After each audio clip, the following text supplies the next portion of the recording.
Today we continue with Unit 10 hashing. So this is the outlines of this slide. The first one, review of searching techniques. Second one, intro to hashing, hash table, hash function, collision resolution using separate chaining and open addressing, algorithm for insert, searching, and delete operation in open addressing, and the last one, separate chaining versus open addressing. For today, we will discuss the first four topics up to hash functions. Everyone, why we need to do the review of the searching technique? Because actually the hashing data structure is another kind of the container, okay? Container that can be used, of course, to store some objects into the memory. In the previous study, maybe you have learned about how to store objects, data, etc. into array, right? Into array. Then in the maybe ICS 201, you also have learned how to store objects into the linked list. And in this course, you have learned how to store objects into binary search tree. Okay, so the hashing is actually one of the method that can be used in order to store object into the memory. So it is has some link in with the previous concept that we learn storing data using array, linked list, and BST. Okay, something like that. When you learn about how to store objects, for example, we see that the class student record, so you can make some objects from this class with specific name, height, and ID as the members of the objects. Okay, so you know that you can utilize array to store the object of the student record or linked list or BST. Okay, and maybe you can recall that we can choose one of a data member to become the identifier, the data member that we will use as the search key. Okay, usually we will use ID as the identifier of the object. If for example, if you have the employee class, maybe then you can using the employee ID also as the identifier for that corresponding object. Okay, so then for example, you can store the instance of this class, which is objects, into the array. Okay, into the array or into the linked list or into the BST. Then you can make this ID as the identifier to the object in that container. Then you can always use that ID to search for the data for the object that you have insert into array, linked list, or the BST, right? Something like that. Okay, so that is the main point of this review of the searching technique. Later on, we will see how to perform similarly, how to store this instance of the class into the hash table by using the hash function. Okay, now look at this, everyone. Now, for example, you have stored that objects into array. Okay, into array. If, for example, you want to do the searching to some object into that array, then you can implement either sequential search or binary search if the data has been sorted. If you are not sorted the data, then you can only apply the sequential search. Okay, then the complexity for the sequential search will be big O(n), because you need to search one by one until the last cell. If you sorted the array, then after that you apply the binary search, you can expect that the complexity will be big O log n. Okay, of course the sorting will be done with respect to the identifier of the objects in the array. Maybe student ID, maybe employee ID, something like that. Okay.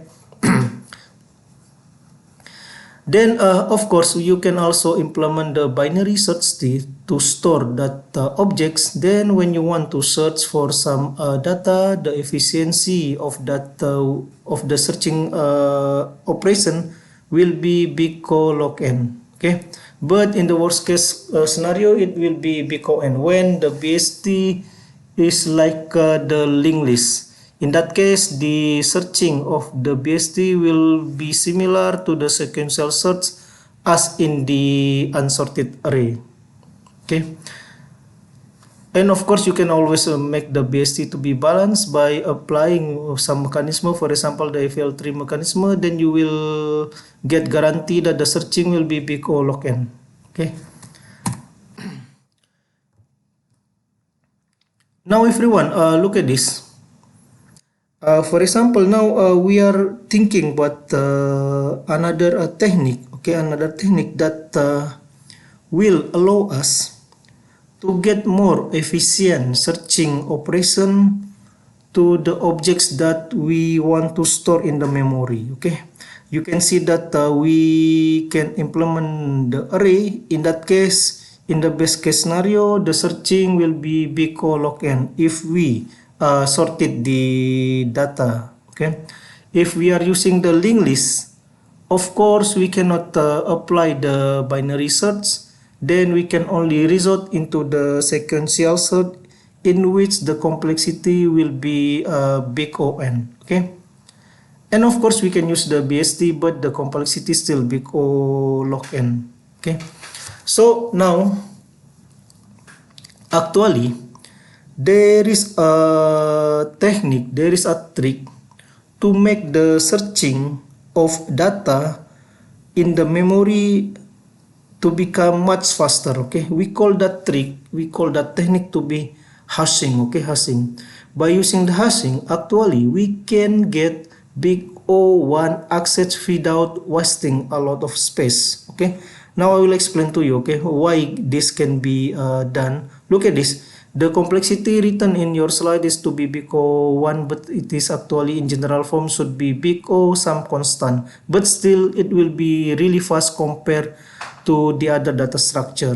Okay, now look at this. To make it simple to understand, better if we use the example. Okay, now for example, we have 10,000 students with each of the student being identified by using the student ID that has 5 digits. Okay, 5 digits. Okay, so that 5 digits will be like this. Okay, will be like this. Now you have the 5 digit as the student ID, means that the maximum possible ID will be 99999, 5 digits, right? There are 5 numbers over here. Okay, so this is actually because you can see that the 5 digits of integer can store from 0 to 99999, means that the possible number of data is 100,000, right? 100,000 data. Okay, that's why when you, for example, want to store this 10,000 students in the array, then you will need 100,000 cell. Okay, to give you a big O1 access time. Okay, of course you can like make more efficient storage by using the linked list. In that case, you only need to introduce a linked list with 10,000 cell. Okay, but the access time will be big O n. Okay, then of course also you can use the balance tree to store this 10,000 student record, but in that case the access time will be big O log n. Okay, so you can use array actually with this size 100,000 to allow you to have the big O1 access time. This is because we can like use this student ID as the index of the array. Okay, now for example you have this student ID. Okay, maybe the student ID like this. Then this is student ID. Okay, this is student ID. Then if you define that student ID to become the index of the array without change anything, okay, then means that if you want to access that data, you just need to specify that I want to access this data. Then the compiler will just go directly to for this index and get the data, right? Now, for example, the example of the access will be maybe student being stored. Okay, student being stored by using the variable name to be s. Then you just provide the index, right? Index like this. So this will just return the data in index. Okay, so that's why the complexity of the access by using the array will be big O1, because we can just jump into the corresponding data by providing the student ID as the index. Okay, so the student ID become the key of the object, and it convert directly into the index of the array. That will be one mechanism to make the access time big O1 by using the array. Okay, but unfortunately, if you use this mechanism, you will waste a lot of space, because now you only have 10,000 students, but you are providing 100,000 cell. Means that there is only 10% occupation of this array. Okay, so even though the access time is better, but the memory requirements will be 10 times bigger compared to the balance tree and the linked list. Okay, so this is the background why the hashing being introduced.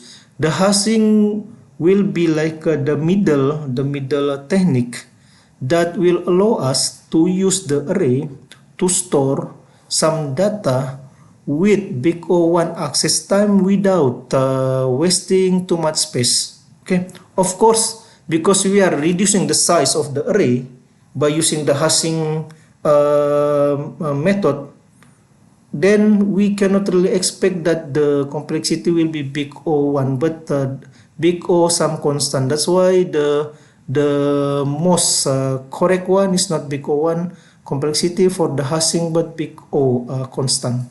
Okay, everyone, something like that.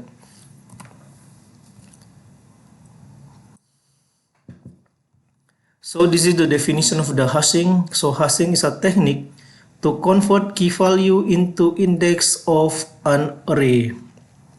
Then there are two important components in hashing. The first one, hash function, which is the function that will convert the key of the object. The key is the identifier of the object. For example, student ID, employee ID, something like that. Okay, so the hash function will take this as input.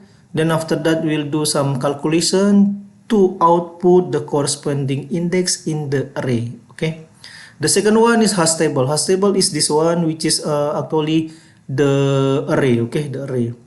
Okay, the array. Then you can see that the output of the hash function will be the index.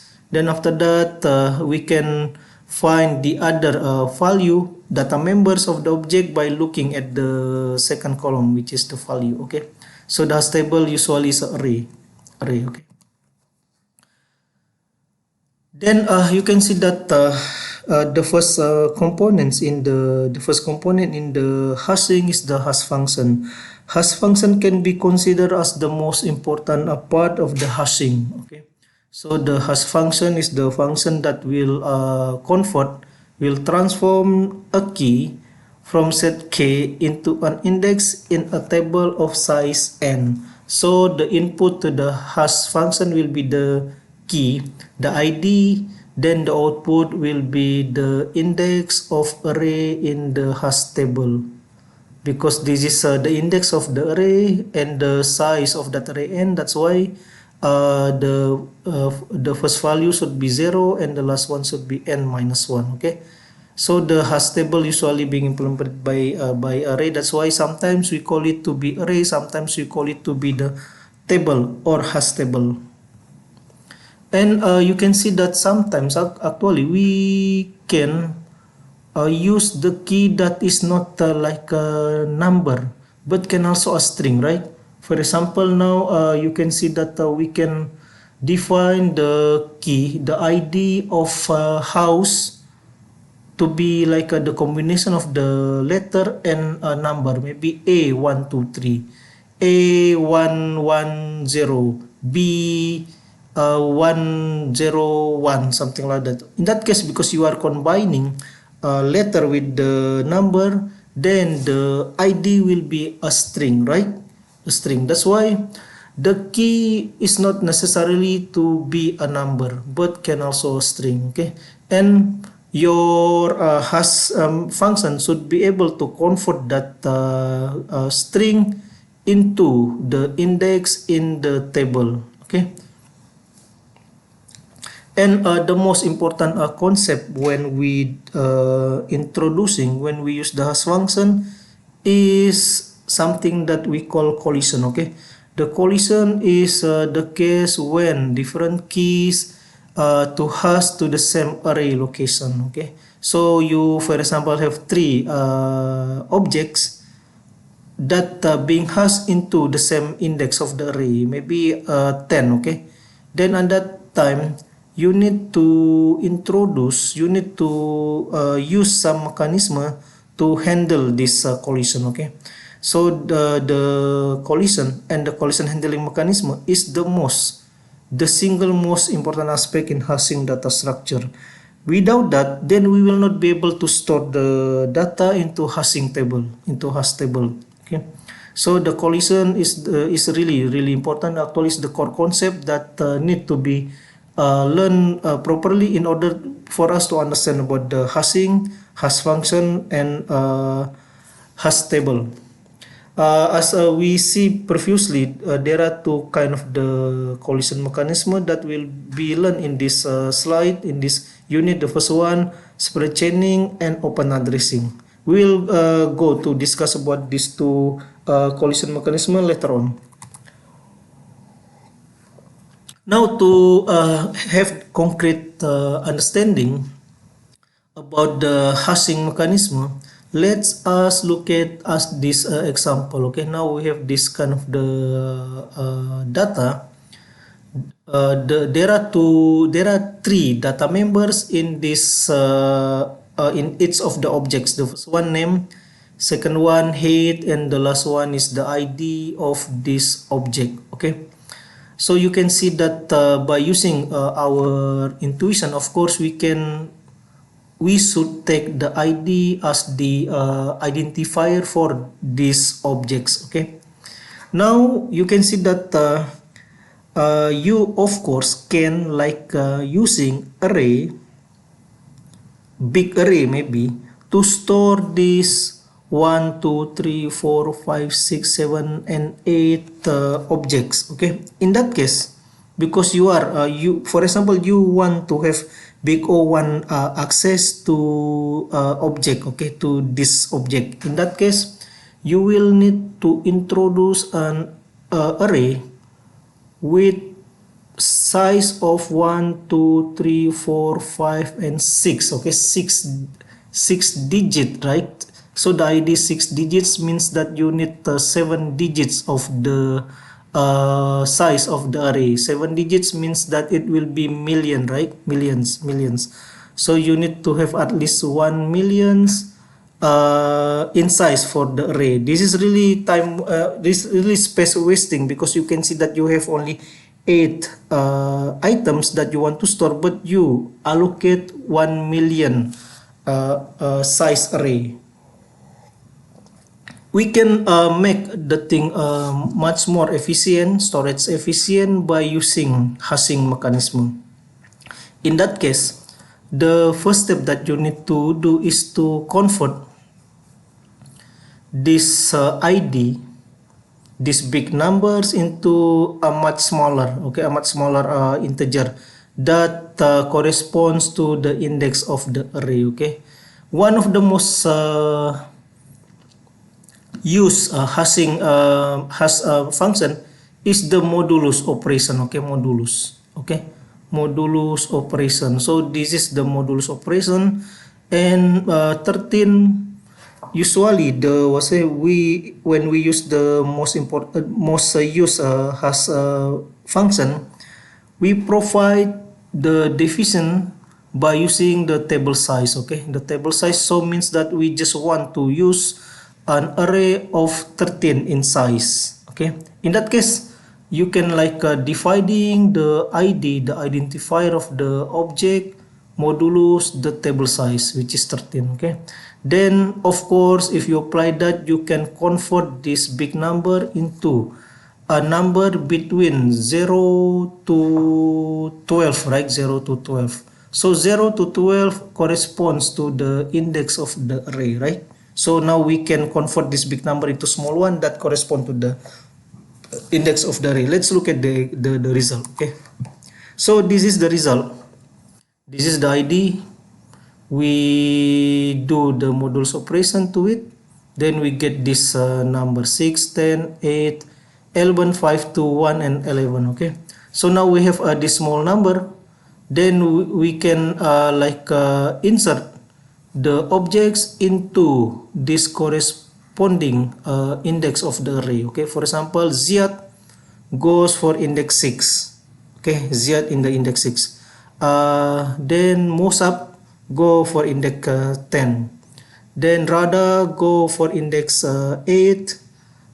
Then Adel go for index 11. Loai go for index 5. Then Yusuf go for index 2. Then Hussein go for index 1. Then after that Wasfi goes into index 11. You can see that the last record Wasfi actually being has into the same index as Adel. Okay, as Adel, we call this to be the collision. Okay, because the index 11 in the array has been occupied by Adel, means that we cannot put Wasfi into this position.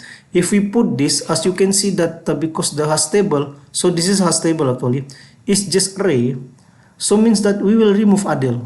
Okay, if we insert Wasfi into Adel, then we will remove the Adel from here, then we will lose this data. Okay, in that case actually everyone, you can see that we have two kind of the mechanism to deal with the collision. The first one separate chaining, the second one is the open addressing.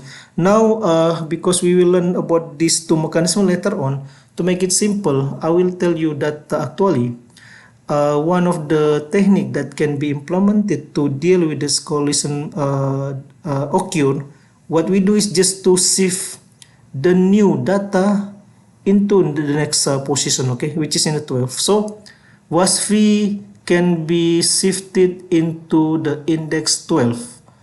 Okay, not in the index 11 because 12 is empty. But now for example 12 is occupied. In that case you shift again, because nothing after 12 means that you need to return back, then Wasfi will be here. Okay, now for example the index 0 also has been occupied, then you need to shift again until you find the empty cell, then put that new record into that first empty cell. Okay, that will be the simple collision mechanism.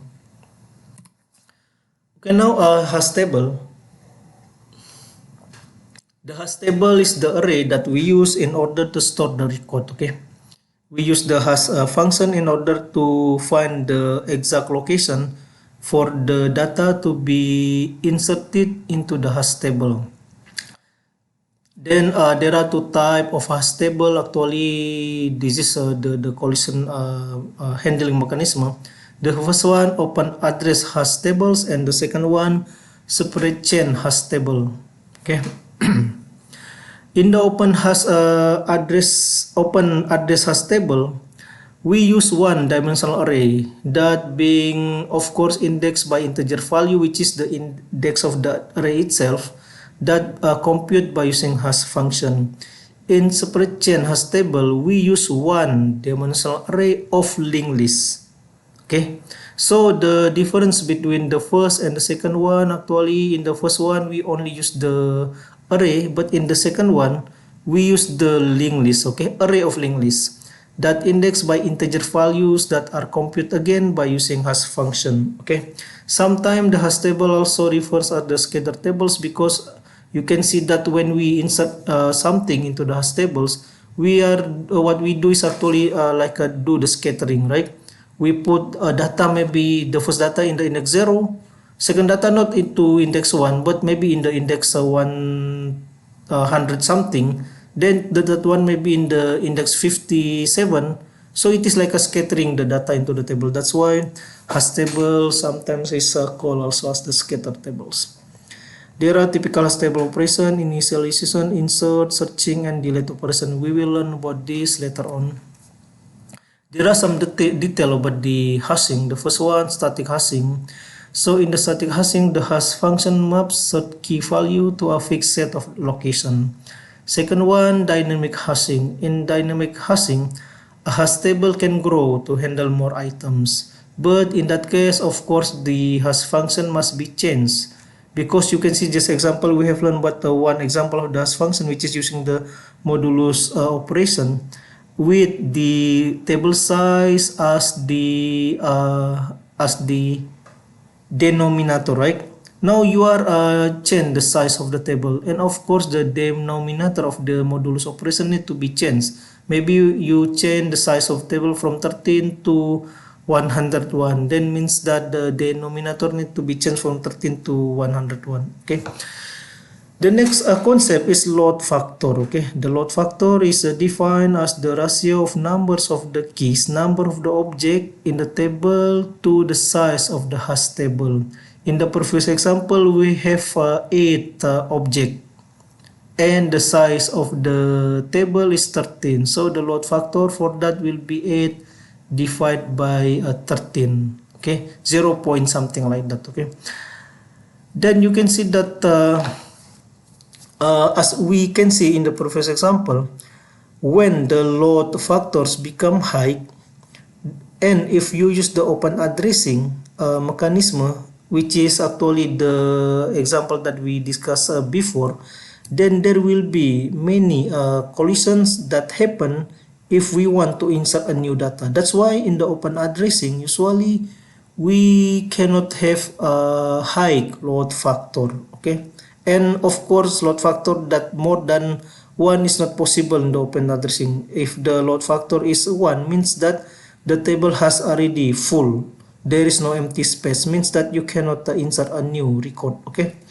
But by using the separate chaining, the load factor actually often exceed 1. This can be understood because in the separate chaining, what we introduce is actually array of the linked list. Okay. Now, for example, you have array of size 3. Then each of the array will containing the linked list, and you can see that the linked list contains more than one item, one object. That's why you can have a load factor exceed 1 if you use the separate chaining, but it is not possible for open addressing because the load factor equal to 1 means that the cell in that hash table has already full. So we have discussed that the hash function is the most important components in the hashing mechanism.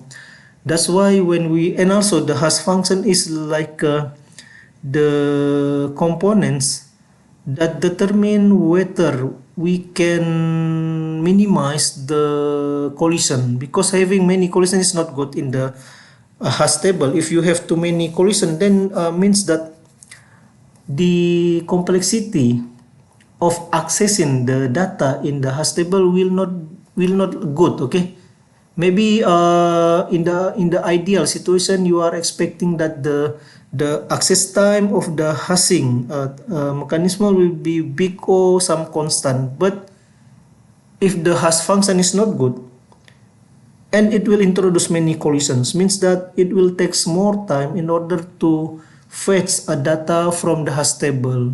Okay, so that's why we need to pick a good hash function. The good hash function should be minimize collisions, be easy and quick to compute, because if the hash function is really difficult to compute, then when we want to insert something into the hash table, we need to convert the key to the index of the array in long time. So that's why we want the hash function to be quick to compute. Okay. because it will determine the access time. Then we also want the hash function to distribute key value evenly in the hash table. Otherwise, we will found many collisions.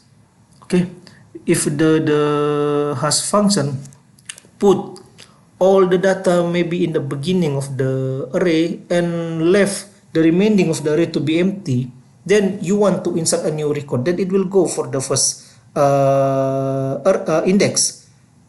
There will be collision, right? Then you save one, collision again until you find the empty space. Okay, but if the hash function can evenly distribute the object into the array, then you can expect that after some collision, maybe one, two, small number of the collision, then you can safely insert a new data into the hash table. That's why we want the hash function to have the capability to distribute key value evenly. Then use all the information provided in the key. So you can see that everyone, if for example, the key is long enough, okay, the key is long enough and containing information. Of course, to convert this key into array, into the index of the array, you can take some part of that key, right? Not all of them, okay? But in that case, you will lose some information, okay? Maybe you will lose a good information. That's why it will be crucial if we have the hash function that be able to use all the information provided in the key, because we don't want to lose information in the key. There are many, so this is the example of the hash function, okay? The first one, division remainder, after that folding, mid square, truncation, radix conversion, and random number generator. Let's look at the first one, the division remainder or the modulus operation that we have learned before. Okay, so division remainder compute the hash value from the key by using the modulus operator. Okay, for the table size that is for to a 32 124 should be avoided because it leads to more collision. This is the fact for using the division remainder. And also the power of 10 is not good because the key usually rely on the decimal integer. Okay, usually the size of the table that we want to choose is prime number, not close to power of 2. This is the result of the mathematics actually, so this is quite a concept. So actually when we want to use the modulus operation, we want to choose the table size to be prime numbers, not close to power of 2. Okay, this is the result from the mathematics. The second hash function is folding. Okay, folding involves splitting keys into 2 or more parts and then combining the part to form the hash addresses. The example is like this. For example, we have this number as the key. The folding will just split this number into 2, become the first 4 digit, and this is the second 4 digit. Then we add them together. Okay, then this will become the hash value. Because the size of the array can accommodate up to 9999 index, so this value can be inserted into this hash table. Now for example, the size of the table is not 9999 but only 999, then you can repeating the folding. For example, you make the first part to be 93 and second part become 08, then you add them together. Okay, so this step actually can be repeated until the hash value that being obtained is fit the index in the array. Okay, the third one, mid square. Okay, you can also use the mid square function to determine the corresponding hash value or index of the array. Now for example, we have this as the key 3121. Then we want to insert this object with this key into hash table of size 1000. Of course, you have the key 3000 something, you have only hash table of size 1000, so this is not fit, right? That's why you need to do the conversion. In the mid square, what we do the squaring to this number, to this key, then we got this, then we just take the middle numbers. Okay, So in this example, because the size 1000, we just take this middle number 406.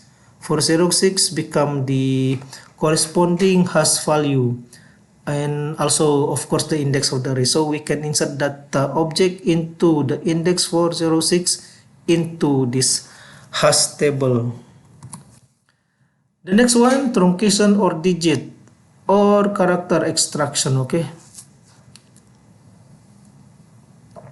so this function work based on the distribution of digits or character in the key.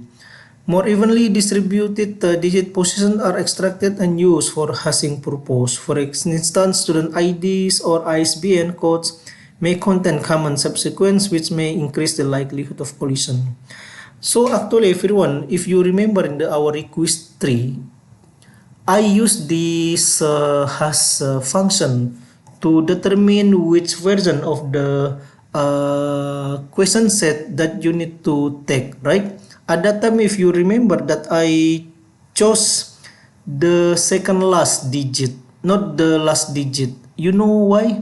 Because actually your student ID, the last digit of your student ID mainly is 0, okay? Mainly 0. That's why if I use that to become the identifier in order to pick the question set, then many people will end up, maybe majority of you, more than 50% will end up to solve the question set A.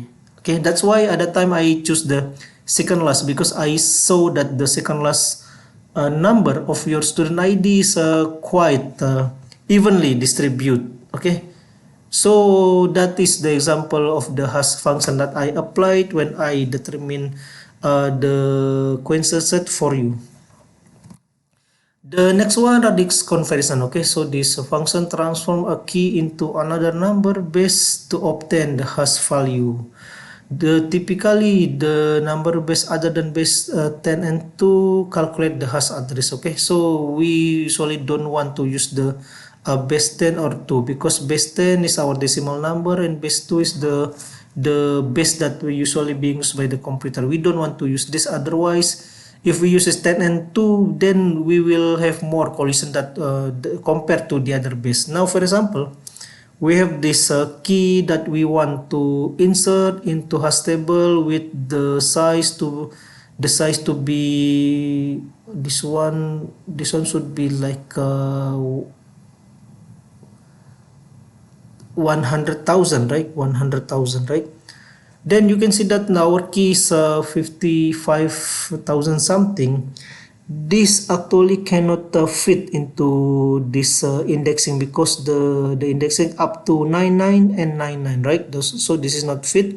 Then maybe we want to convert this. If we apply some radix conversion, for example, we use the base 11, then we get this number. Okay, now again, after we convert the radix, the base, we see that this number is bigger than the maximum index in that hash table. Means that we cannot just insert this value into this array. So we need to do another operation. In that case, in this example, we just like removing the first digit, so this convert into this number. Okay, only the second up to the last digit being used. So you can see that we have 8,000 something, the last index 9,000 something, so means that this fit into this hash table. Okay, the last one, the using of the random number generator.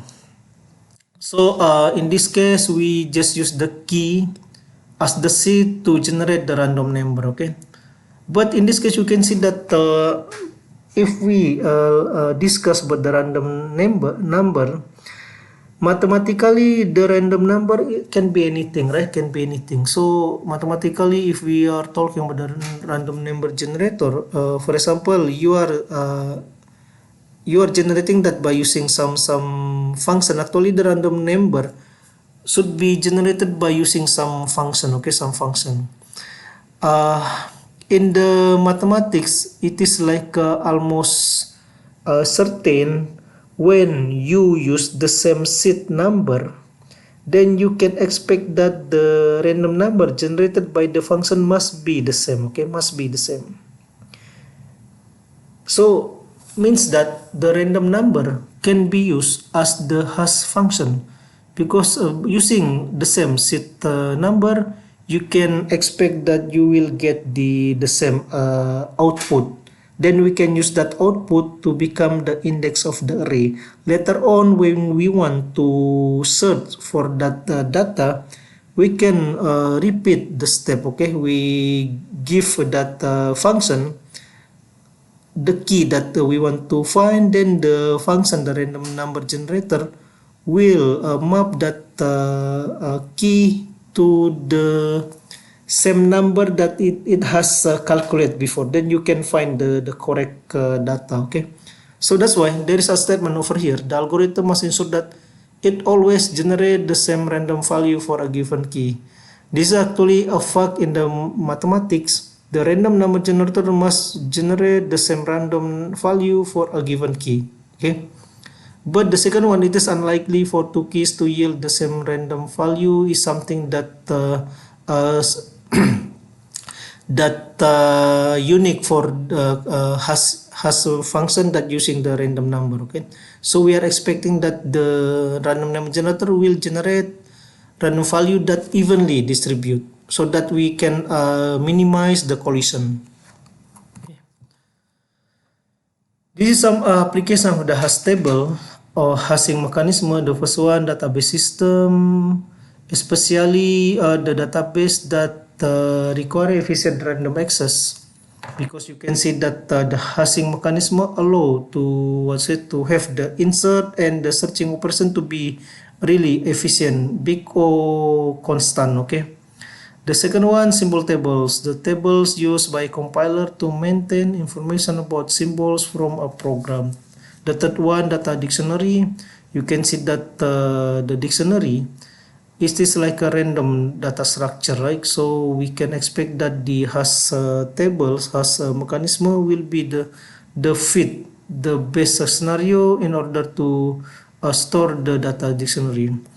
The next one, network processing algorithm, and the last one, browser cache. Okay. And also there are some problem that the hash table is not stable. For example, the problem for which the data ordering is required. You know that when we insert the data into the hash table, we will convert the key into the index. Okay. Then you can see that if the data like in the order, for example, student with the ID from 0 to 1000, just example. Okay, if you convert this key 0 to 1000, then you expect that this key will be evenly distributed into hash table. Okay, so later on, for example, you want to recall to fetch students with ID from 0 to 1000. If you use the hash table, you will not be able to find this data easily, because they are being scattered in the hash table. Okay, so the hash table will be not suitable data structure if you just want to use the this range queries. Okay. The second one, problems having multidimensional data. The third one, prefix searching. Why? Because when we calculate the index by using the hash function, maybe we just like truncated the keys. Okay, that's why the hash function will not be able to accommodate all the information in the keys. In that case, we will not be able to insert and searching correctly from the hash table.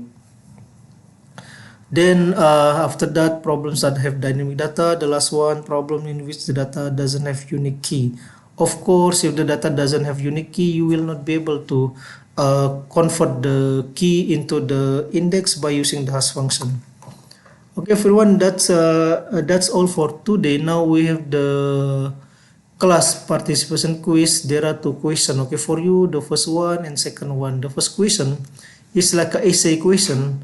Maybe you can write the answer shortly, maybe one paragraph. Okay, the question asks you to what in your opinion is the single most important motivation for the development of hashing schemes, while there are already other techniques that can be used to realize the same functionality provided by hashing methods. Actually, we have discussed this. So this question asks you why we want to use the hash mechanism. Okay, why we want to use the hashing table? You can see that we have already techniques or data structure like array, linked list that can be used to store the data, right? You can use also the BST to store the data. Okay. Now why we want to use the hashing mechanism? The question number 2, how many storage cells will be wasted in an array implementation with big O1 access for record of 10,000 students with each of the ID is 7 digits. Okay, so you need to calculate how many storage cells will be wasted. The number of the students is 10,000, the digits 7 digits ID number. Okay, that's it for today, everyone. As usual, you need to submit the CP quiz through the Blackboard. Okay, thank you. Assalamualaikum.